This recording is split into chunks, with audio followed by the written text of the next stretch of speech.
성도님들 가정에 하나님께서 주시는 평안과 소망이 늘 가득하시기를 축복합니다.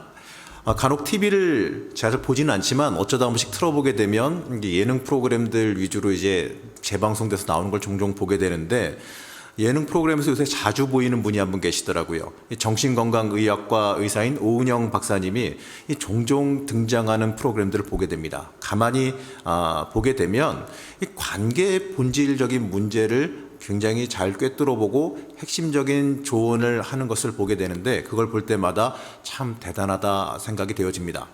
이 오은영 박사가 2019년에 낸 책이 하나 있는데, 그 책의 이름이 화해라는 책입니다. 그 책의 카피라이트를 보게 되면 아주 굉장히 와닿는 이야기가 써 있는데, 나를 용서하세요. 상처의 시작은 나 때문입니다. 라고 써 있는 걸 봤어요.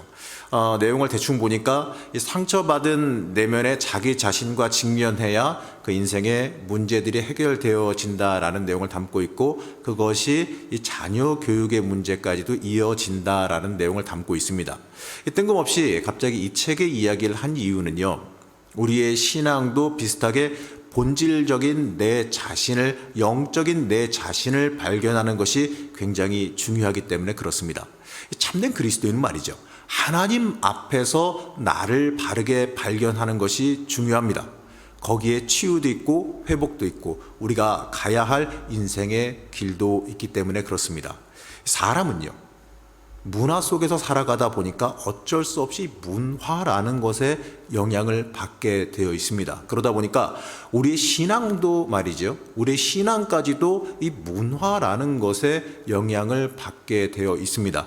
어쩔 수 없는 사실이기도 하지만 이것은요, 반대로 바꿔 말해보게 되면 이 세상 문화에 의해서 나도 모르게 내 신앙의 본질이 오염되어 때때로 왜곡되어져 버릴 수도 있다라는 것을 말합니다.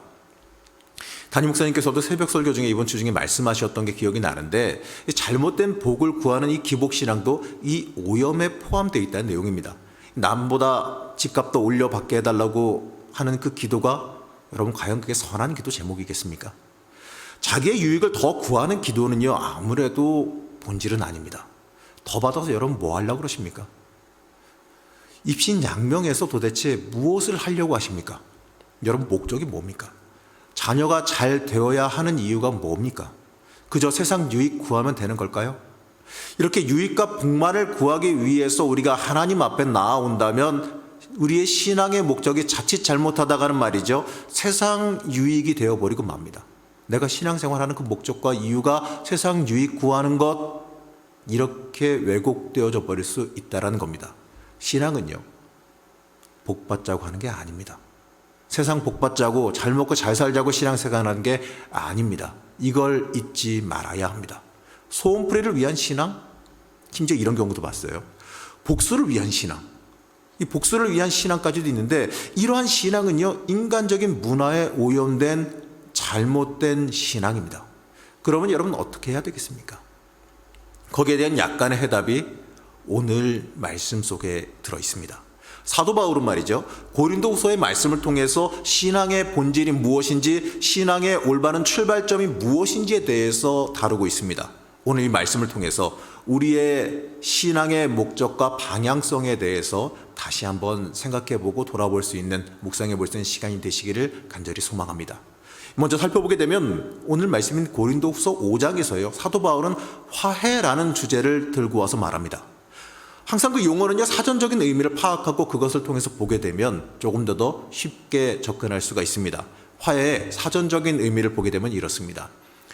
피해를 당한 사람이 피해를 유발해서 관계를 깨트린 상대방을 용납함, 깨어진 관계를 정상적으로 회복하는 것이라는 이런 뜻을 지니고 있습니다. 자, 요즘 전쟁으로 인해서 너무나도 안타까운 소식을 우리가 듣게 되죠.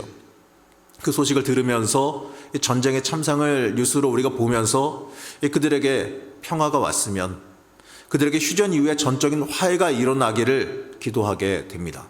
이처럼 세상에도요, 이 평화를 위해서 화해라는 것이 굉장히 중요함을 다시 느끼게 됩니다. 사도 바울이 말한 화해는요, 신학적으로도 굉장히 중요한 핵심 주제입니다.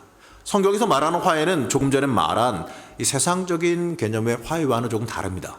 성경에서 말하는 화해는요, 굉장히 중요한데 한번 따라해 보실까요? 구원론. 네, 화해는요, 성경에서 말하는 화해는 구원론적인 개념을 담고 있습니다. 오늘 말씀에서 나오듯이 화해는요, 누구와 화해하라? 하나님과 화해하라는 뜻. 바로 하나님과의 화해를 뜻하기 때문에 그렇습니다. 그러면 하나님과 인간의 관계가 도대체 어떠하기에 화해가 필요하겠습니까? 우리는 이 화해론을 말하기 전에 우리의 인간, 우리 자신 스스로가 어떠한 존재이고 어떠한 상황에 처해 있는지에 대해서 한번 살펴봐야 합니다. 그래야 하나님과 우리 사이에 왜 화해가 필요하고 하나님께서 우리를 향해서 화해의 손길을 왜 내미시는지를 우리가 알게 되기 때문에 그렇습니다. 사도 바울은 하나님과의 화해를 말하면서 인간이 누구인지를 먼저 명확하게 밝히죠. 로마서 5장 10절 말씀입니다. 앞에 화면을 보게 되면 제가 좀 체크를 해놨는데 우선 끝까지 한번 함께 합독하시겠습니다. 곧 우리가 원수 되었을 때에 그의 아들의 죽으심으로 말미암아 하나님과 화목하게 되었은즉 화목하게 된 자로서는 더욱 그의 살아나심으로 말미암아 구원을 받을 것이니라. 제가 체크해 놓은 데가 있지요. 곧 우리가 무엇 되었을 때? 원수 되었을 때에.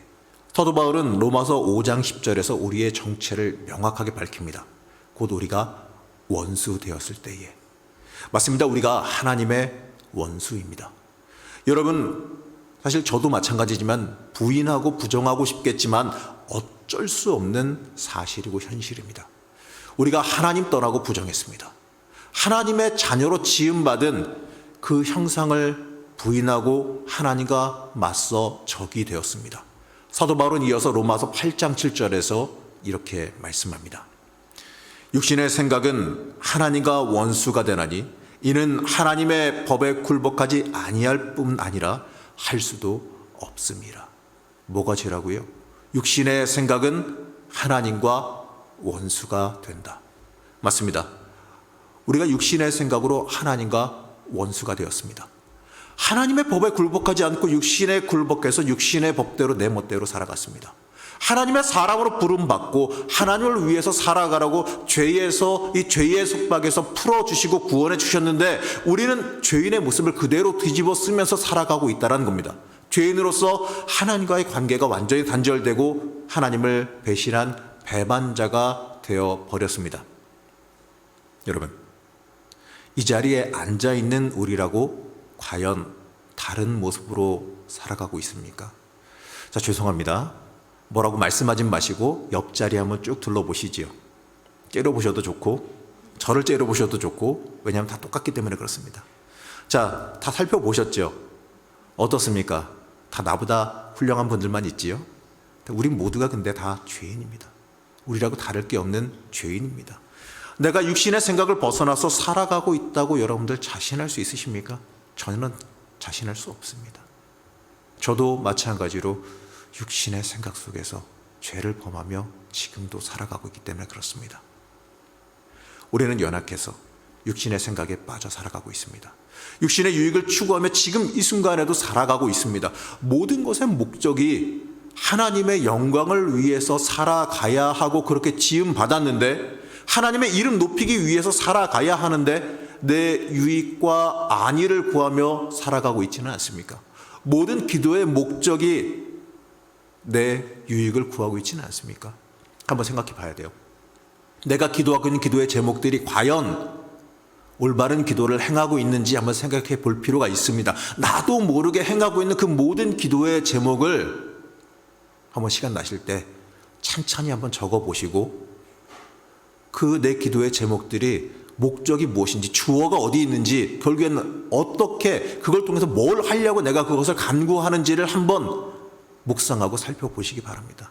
좀 냉정하게 살펴보시기 바랍니다. 그러면 답이 나와요. 내 유익과 안위를 구하며 기도하고 있지는 않은지 한번 살펴봐야 됩니다. 이 설교를 준비하면서요, 가만히 한번 묵상해 보니까 내가 그렇게 유익을 구할 때, 내가 그렇게 기도할 때에, 왜냐하면 저도 그렇게 기도할 때가 있으니까, 그렇게 기도할 때 주님께서 제 기도 들으시면서 이렇게 물어보실 것 같다는 생각이 한번 들었습니다.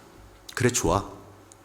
다 좋아. 그런데 그 기도하는 기도의 제목, 그게 이루어지면 그것 통해서 뭐 하려고 그러니? 그게 이루어지면 그 뒤에 뭘 어떻게 하려고 그것을 구하니? 이렇게 물어보시는 것 같은 생각이 들었습니다. 여러분, 계속해서 우리의 인생의 유익을 구하면 그 끝은 무엇입니까? 그저 유익만 추구하는 그 모습을 우리가 가져야 되는 모습은 아닙니다. 이 모습은 사도 바울이 말한 것처럼 하나님과 원수된 자의 모습이기 때문에 그렇습니다. 사도 바울이 말한 것처럼 우리도 지금 하나님과 원수되어 살아가고 있습니다. 나는 그나마 괜찮지 않나? 나는 착실하게 잘 살아왔고 이 말하면 됐지 않나? 나는 좀 다르지 않을까? 이러한 생각은요, 죄송하지만 안타깝지만 철저히 내어버리시기 바랍니다. 그러나 참 감사한 일은 하나님은 우리의 원수가 되지 않으셨습니다. 나는 하나님을 배반하고 하나님을 떠나 하나님의 원수된 자가 되었지만 하나님은 우리 인간에게 적이 되지 않으셨다는 겁니다. 우리를 적으로 여기지 않으시고 하나님께서 주체적으로 죄인인 우리를 하나님 자신과 화해시키셨습니다.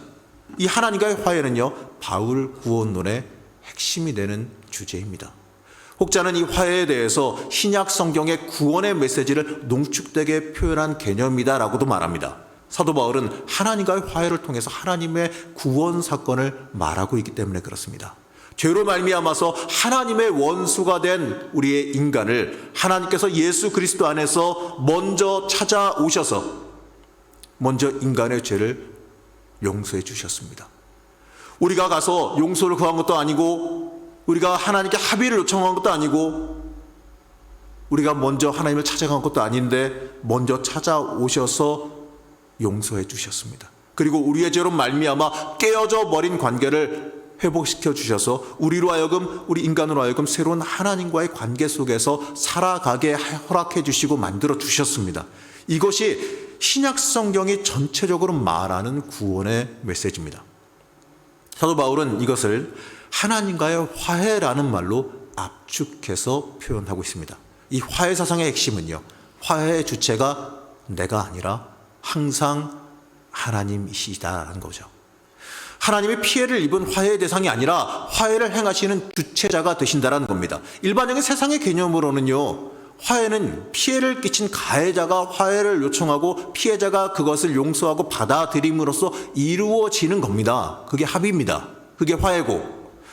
하지만 하나님의 화해는요, 죄인인 우리가 먼저 사죄함으로써 이루어지는 게 아니라 우리가 먼저 하나님과 회개하고 우리가 먼저 찾아갈 때만 하나님께서 베풀어 주신 은혜가 아니라 하나님께서 주체가 되셔서 내가 찾아가든지 말든지 간에 직접 하나님께서 우리에게 베풀어 주시는 전적인 은혜, 구원의 은혜, 직접 행하시는 은혜라는 겁니다. 구원의 사건인 화해는요, 인간과 하나님이 협상을 하거나 인간이 무엇을 개입해서 행하는 게 아닙니다.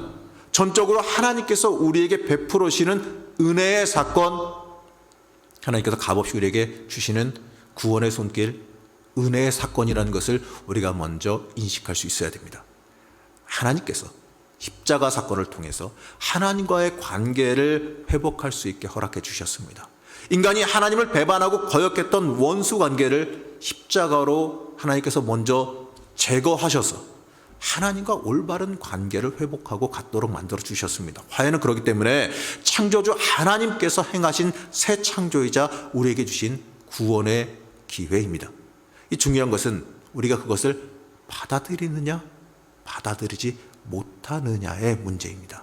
그렇기 때문에 하나님과 화해하라는 이 사도 바울의 말은 우리가 하나님을 향해서 무엇인가를 베풀거나 하라는 무슨 행위를 하라는 것이 아니라 하나님의 구원의 은혜를 전적으로 받아들일 것이냐 받아들이지 못할 것이느냐, 바로 이 믿음의 문제입니다. 오늘 함께 살펴보는 이 화해는요, 사도 바울의 화해론이라고도 불리우는 내용입니다. 어떻게 보게 되면 이 사도 바울 신학의 가장 핵심적인 구원론의 한 부분이죠. 여러분, 오늘 거기에 대해서 함께 배우는 겁니다.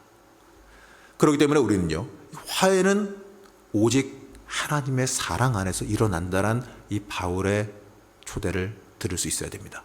모든 만물의 창조주이신 하나님은 우리를 항상 사랑하십니다.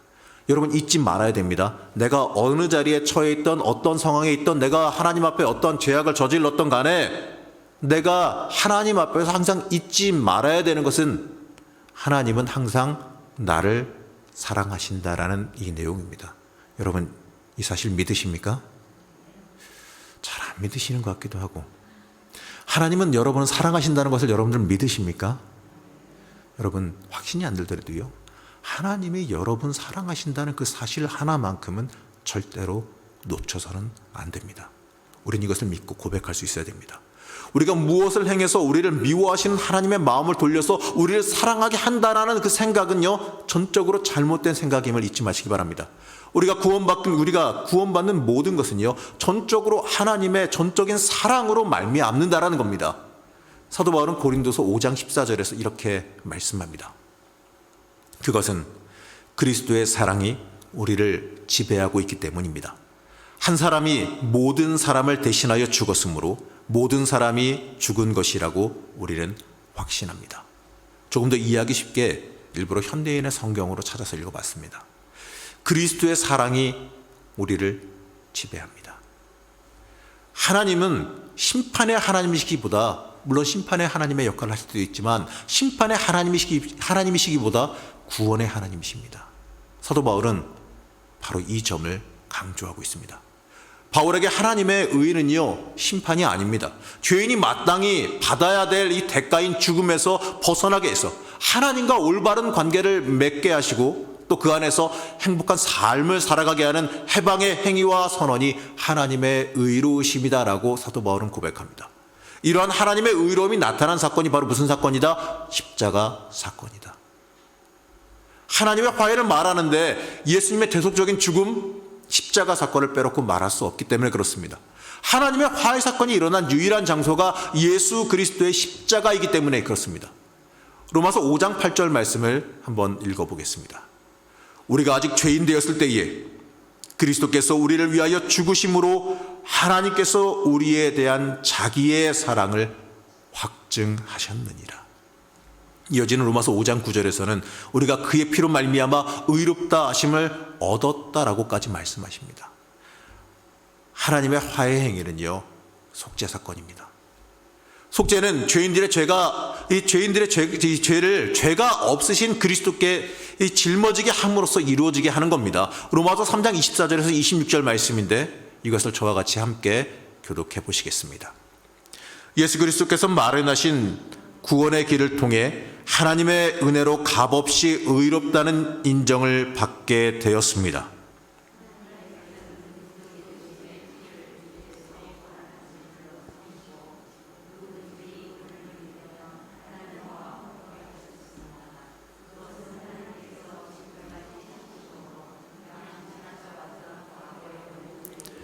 함께 읽습니다. 오늘날 그리스도로 말미암아 해결하심으로 자기의 의로우심을 나타내셔서 자기도 의로우시며 예수님을 믿는 사람도 의롭다고 인정하기 위해서입니다. 아멘. 우리를 향한 구원의 화해 사건은요, 우리를 향한 하나님의 사랑 그 자체입니다. 예수님은 우리 인간을 위해서 죽으셨습니다. 우리를 위한 그의 영원한 사랑을 보여주셨습니다. 그렇기 때문에 예수님의 십자가 사건은 말이죠, 하나님 자신의 행동, 바로 죄인들을 향한 하나님의 사랑 행위 그 자체이기 때문에 그렇습니다. 여러분, 십자가를 보시면 뭐가 떠오르십니까? 십자가를 바라보실 때마다 여러분 뭐가 떠오르시는지요? 그냥 이쁘다? 그냥 조명 잘했네? 십자가 바라보면서 뭐가 떠오르십니까, 여러분들? 십자가 목걸이 하고 다니시는 분도 많으신데 그 십자가 목걸이를 달고 다니시면서 뭐가 떠오르십니까? 그냥 이쁜 액세서리인가요? 나 그냥 교회 다니는 사람이라는 증거 표시인가요? 뭡니까? 그 십자가를 바라보면서 무엇을 봐야 되냐면 궁극적으로 하나님의 사랑을 볼 수 있어야 됩니다. 나를 향한 하나님의 사랑 그 자체를 읽을 수 있어야 됩니다. 그렇기 때문에 십자가는 고난의 상징이기도 하고 십자가는 부활의 상징이기도 하고 여러 가지의 상징을 지니고 있겠지만 십자가를 바라볼 때마다 우리가 생각해야 되는 것은 뭐냐면, 저는 이렇게 생각해요. 하나님은 나를 사랑하시는구나. 죄인인 나를 사랑하시는구나.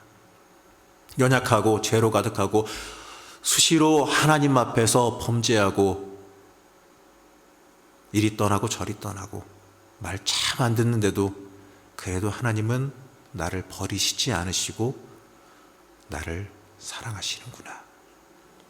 여러분 하나님의 사랑을 읽으시기를 제발 부탁드립니다. 예수님은요, 우리의 인간을 위해서 죽으셨어요. 그의 영원한 사랑을 보여주셨습니다. 그렇기 때문에 예수님의 십자가 사건은 우리를 향한 하나님의 사랑입니다. 중요한 것은요, 우리가 그 사랑을 인식하고 받아들이느냐 받아들이지 못하느냐라는 겁니다. 여러분, 우리가 교회 나오고 예배드리고 기도하는 그 모든 이유가 뭡니까? 주님의 사랑 받아들이는 데 있는 거 아니겠습니까? 구약 성경에서 말하는 속죄는요, 단순히 용서, 내 죄를 제거한다, 이러한 의미를 넘어섭니다. 그냥 내가 여태까지 짓고 잘못하고 왔던 그 죄 다 털어버리고 제로에서 시작한다, 이 정도 의미가 아니에요.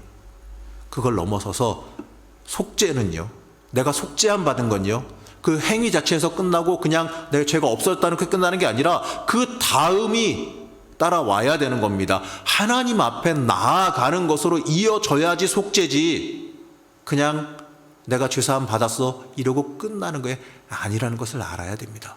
사도 바울은 바로 이 구약의 사상을 그대로 받아들입니다. 고린도후서 5장 15절 말씀입니다. 그 말씀을 함께 합독하시겠습니다. 그리스도께서 모든 사람을 대신하여 죽으신 것은 살아있는 사람들이 다시는 자기를 위해 살지 않고 그들을 대신하여 죽었다가 다시 사신 분을 위해 살도록 하기 위해서였습니다. 살아있는 사람들이 다시는 자기를 위해서 살지 않고 다시 사신 분을 위해 살도록 하기 위해서. 어떻습니까? 사도 바울이 명확하게 말씀하고 있지요. 십자가의 사랑을 받아들인다라는 게 무슨 의미인지를 이 말씀에서 너무나도 명확하고 자세하게 설명하고 있습니다. 그냥 구원받았다, 나 구원받았다라는 선언, 내 죄가 사해졌다라고 하는 지식의 증가만을 말하는 게 아닙니다. 여러분께 여쭤봐서 여러분 구원받으셨습니까? 라고 하면요, 대부분의 사람들이 뭘 그따위 걸 물어보냐는 표정으로 당연하지라고 대답하실 겁니다. 아멘이라고 대답하시면서 떨떠름하게 대답하실 겁니다. 목사님, 별 그런 걸 물어보십니까? 그러면 제가 바꿔서 한번 물어보겠습니다. 너무 뻔한 대답이 나올 테니까 바꿔서 물어보겠습니까? 여러분, 구원받은 사람의 모습으로 합당하게 살아가고 계십니까? 왜 아멘을 안 하세요, 아무도? 여기선 캥기시죠? 여기서는 조금 좀 양심이 좀 찔리시죠? 좀 다른 문제이기 때문에 그렇습니다. 구원받는 건 주님께서 우리에게 값없이 베풀으신 은혜이고 공짜로 주신 감사한 사랑의 표현인데, 그 다음에 내가 구원받은 사람으로서 그에 맞게 합당하게 살고 있느냐에 대한 문제는요, 나에 대한 책임으로 돌아오기 때문에 그렇습니다. 여기에 대해서는 우리가 다시 한번 돌이켜보고 반성해 볼 필요가 있습니다. 한번 생각해 보세요. 예수 믿은 지 몇 년 되셨습니까? 곽병희 권사님, 몇 년 되셨습니까? 셀 수 없이 많죠. 세 잔이, 그 연수를 딱 세 잔이 갑자기 머리가 멍해지실 겁니다. 오래돼서. 길었으니까. 그러면 그 긴 세월 다 무의미하다고 할 수는 없겠지만, 전부 다 하루도 빠짐없이 구원받은 사람으로서 합당하게 살았다라고 고백할 수 있으시겠습니까? 좀 머뭇거려지시지요. 왜냐면요, 우리는 항상 넘어졌다 일어섰다 하기 때문에 그렇습니다. 그러나 중요한 건요, 늘 넘어지더라도 본질을 붙잡고 있으면 됩니다. 우리가 잊지 말아야 되는 것은요, 지식의 증가로만 살아가는 게 아니라 변화된 삶을 살기 위해서 매 순간순간마다 나를 채찍질할 필요가 있다라는 거예요. 그냥 용서받고 속죄받고 하나님과의 관계가 회복되었다 해서 끝나면 안 되기 때문에 그렇습니다. 영적인 관계의 변화는요, 그 변화 자체에 머물고 끝나지 않습니다. 변화된 미래로 나아가야 되기 때문에 그렇습니다.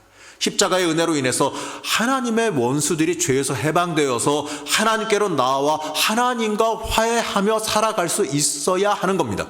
그게 잘 드러난 사건이 하나 있는데, 사도 바울이 사울이었을 때 하나님을 만난 다메섹 도상의 사건입니다. 바울이 사울이었을 때 어떤 사람이었죠? 다들 잘 아실 겁니다. 박해자요, 핍박자였습니다. 수많은 그리스도인들을 죽이던 자요, 복음의 대적자였습니다. 그가 다메섹 도상에서 예수님을 만나고 체험했습니다. 그리고 그의 전적인 십자가의 은혜로 하나님과 화해되었습니다. 하나님께서 직접 그를 사하시고 화해시키셨습니다. 그 이후에 여러분 아시지요? 사도 바울이 다메섹 도상에서 예수님 만나고 난 뒤에 어떠한 삶을 살았는지 여러분 그것도 아실 겁니다. 어떻게 변화되었는지, 어떠한 삶을 살아갔는지 여러분들 잘 아실 겁니다. 그 전과는 어떻습니까? 완전히 다른 인생을 살아갔지요. 복음을 위해서 모든 것을 내어놓고 하나님만을 위해서 살아갔습니다.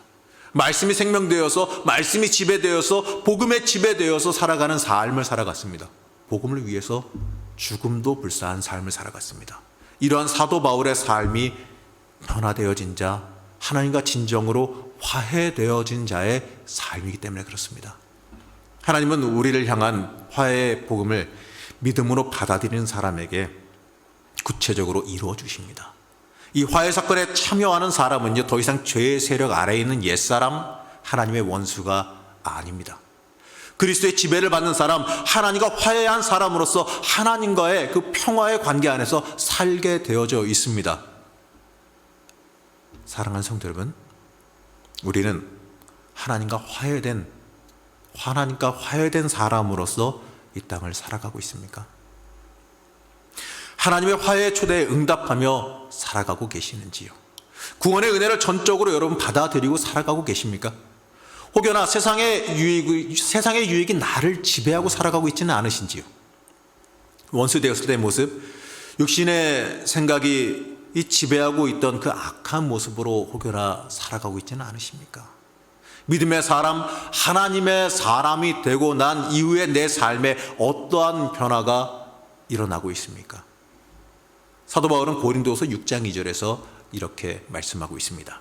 하나님은 내가 은혜의 때에 내 말을 들었고 구원의 날에 너를 도와주었다라고 말씀하셨습니다. 바로 지금이야말로 은혜를 받을 만한 때이며 구원의 날입니다. 우리가 살아가고 있는 지금, 바로 오늘이 은혜 받을 만한 때이며 구원의 날입니다. 바로 내가 변화할 때이고 복음으로 결단할 때입니다. 사도 바울은 이 시대에 그리스도인으로서 살아가고 있는 우리에게 간청한다라고 말합니다. 고린도서 5장 20절 말씀입니다. 그러므로 우리는 그리스도의 전권 대사입니다. 하나님은 우리를 통해 여러분에게 말씀하고 계시는 것입니다. 우리가 그리스도를 대신하여 여러분에게 간청합니다. 여러분은 하나님과 화해하십시오. 여러분은 하나님과 화해하십시오. 하나님께서 주시는 화해의 초청, 바로 구원의 초청에서 떠나지 마시고 그 주변만 맴돌지 마시고 진정으로 하나님과 화해하는 복음의 자리로 들어가기를 결단하시는 여러분들 되시기 바랍니다. 복음 앞에 순종하는 것, 하나님의 전적인 십자가 은혜 앞에 나를 내려놓고 굴복하는 것, 그 은혜가 내 인생을 지배하며 살아가게 하는 것, 그것이 화해에 응답하는, 그리스도의 사랑에 응답하는, 복음에 응답하는 인생이라는 것을 여러분 잊지 마시기 바랍니다. 여러분, 다시 한번 여쭤보겠습니다. 우리는 무엇을 위해서 살아가야 하는 사람입니까? 우리는 무엇을 위해서 살아가고 있습니까? 무엇을 간구하며 살아가고 있습니까? 그 간구의 이유와 목적이 무엇입니까? 우리가 열심히 기도하고 있는 그 기도의 제목의 목적이, 방향성이 어디에 있습니까? 그 모든 해답은 하나님과 화해하는 데 있습니다. 전적으로 하나님을 내 인생의 주인으로 인정하고 내 모든 주권을 하나님 앞에 철저히 내려놓는 데 해답이 있습니다. 그곳에 참된 복이 있고 그곳에 참된 인생의 방향이 있음을 잊지 마시기 바랍니다. 오늘 사도 바울의 화해론에 대해서 한번 살펴봤습니다. 이 화해론은 구원론입니다. 여러분, 하나님 앞에 화해하라는 이 초대는요, 하나님과 사이좋게 지내라, 하나님 말 잘 들어라 이런 얘기가 아니에요. 구원의 복음을 받아들여서 변화되어서 내가 구원받은 사람으로서 합당하게 이 땅에서 변화되어 살아가라는 하나님의 명령이자 초대입니다. 은혜의 날, 구원의 날, 하나님과 화해하고 은혜 받을 만할 때를 살아가라는 오늘의 이 말씀을 들으시고 그에 응답해서 주의 자녀로 변화되어 살아가는 화해된 주의 자녀들 되시기를 시간 간절히 축복합니다. 잠시 기도하겠습니다.